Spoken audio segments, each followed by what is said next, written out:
housing crisis in the UK is certainly not breaking news. With shortage of homes across the country, unaffordable housing, conveyancing taking practically forever to get through. But what really gets investors and homeowners blood boiling is leaseholds. It's been around for hundreds of years, and it basically means that you own the property, just not the land it's on, and for a limited amount of time whilst you make frequent payments to the landowner. Well, hang on, that doesn't sound right, which is exactly why the Conservatives decided to do something about it. So could 2024 be the year when leaseholds are abolished? Maybe.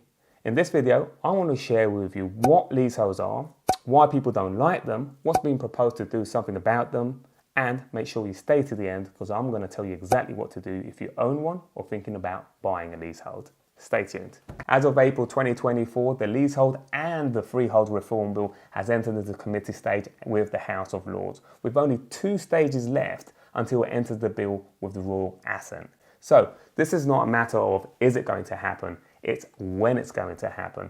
So before we dive into the leasehold changes, let's look at the difference between leasehold and freehold and everything in between. So whether you actually own the building and the land that it's on will mainly depend on whether it's a freehold or a leasehold. The leaseholder has a contract with the freeholder explaining all of their obligations and rights, including paying any maintenance fees, service charges, and of course insurance.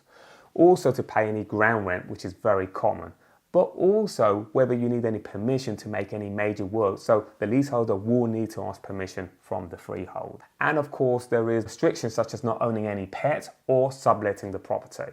And the reason this has become a problem is that many years back when the leasehold was introduced, freeholders seem to be fairer. Right now, freeholders become really greedy. And when it comes to service charge, it's become excessive. When it comes to maintenance or any works that are being carried out are being, let's say, somewhat dishonest. And when it comes to ground rent doubling every 10 years, when you look at it from a point of view of 30 years down the line, it can become quite expensive to maintain. And it's also becoming a challenge for those leaseholders when it comes to the time to sell. No one wants to buy properties where service charges are through the roof, but also the ground rents have become so expensive, and buyers are quite savvy in today's world, whereby they can see that it's also going to become a challenge if and when they come to sell the property as well. And if you're finding this video helpful, absolutely hit that like button so we can push more of these videos to people just like you. So the freeholder is typically responsible for maintaining the common areas such as the hallway, outside space, gardens, but also managing the utility supplies for communal areas, collecting ground rent and service charges from the leaseholders, and ensuring the property meets health and safety regulations. And share of freehold basically means you own the property, but you also own the land together with your fellow share of freeholders. Now this is typically held in a limited company, but the great thing is that you can allocate as many years as you like to your leasehold with no premium cost attached to it. Now let's talk about common hold, which isn't that common in the marketplace.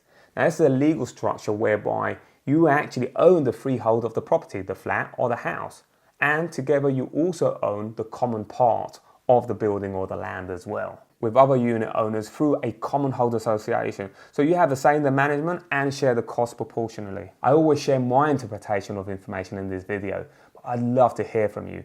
Leave me a comment below, let me know your experience as a leaseholder or a freeholder. So changes being introduced by the Leasehold and Freehold Reform Bill, fixing our broken housing market. Not my words, Conservatives' 2017 white paper. This new bill is going to introduce and implement some long-term changes in England and in Wales. So first of all, changing the years to 990 years is going to become standard when you're extending your lease, but also making those service charges and any admin fees more transparent, making the process of selling leaseholds much quicker, which would be a godsend to both sellers and buyers, and in fact could be the reason why there are so many fall-throughs here in England. Removing the marriage value towards the end of the lease and scrapping the presumption of leaseholders to pay the freeholder's legal costs when challenging poor practice. Well, despite it being mentioned in the King's Speech, what's not included in the original bill at least is a ban on new leasehold properties, as well as the Building Safety Act was also omitted. However, the government has said that there are some amendments to be made. We'll just have to wait and see what they're going to be. So when is the bill going to come into force? Well, the fact that this has been in discussion since 2017 and the most latest development was in April 2024, there's 2 stages left. Assuming the bill passes through the Lords and the Commons before the election, that's going to be a decision for the Secretary of State to allocate a date. But if I was a betting man, I'd say at some point this time next year in 2025, that it's going to apply to certain leaseholds. And the fact that there are so many changes to the Leasehold Reform Bill absolutely means you should hit that subscribe button so you don't miss any developments. Remember, this reform bill applies to England and Wales only, and although it's not passed yet, it's very likely it will. I'm back in the office in central London, in fact in Westminster, and it brings my attention to UK politicians and to see how they're focusing on the UK housing crisis, specifically of course the Leasehold and Freehold Reform Bill, but also looking at the Renters Reform Bill, which by the way, if you want to find out more, make sure you do watch my video. So this does bring up the question, especially where their focus is so much on the housing crisis. As we come up to general election, it was the same thing sort of 4, 5, 6 years before as well.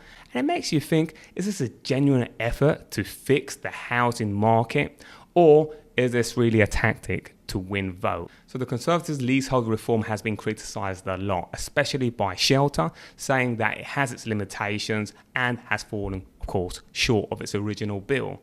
But Labour, of course, also has been criticised. Well, at first they had made some very bold claims saying that they will abolish leasehold within 100 days.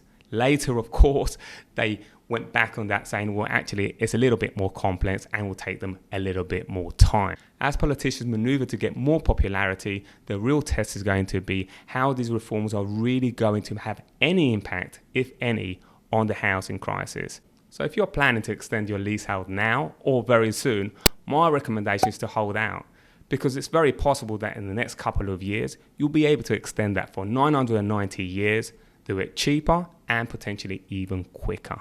And if you absolutely have to extend because you're reaching that 80-year threshold, I know it can be frustrating, especially knowing that in the next year or two, potentially that marriage value may be abolished. But if you have no other alternative, then you can start the process now. What we do know is that process can take time, sometimes months, sometimes even years. So start the process now. You might end up having your cake and also eating it and taking advantage of whatever developments you see in the next year or so. If you're thinking of buying a new build, the great thing is that right now that ground rent's going to be zero.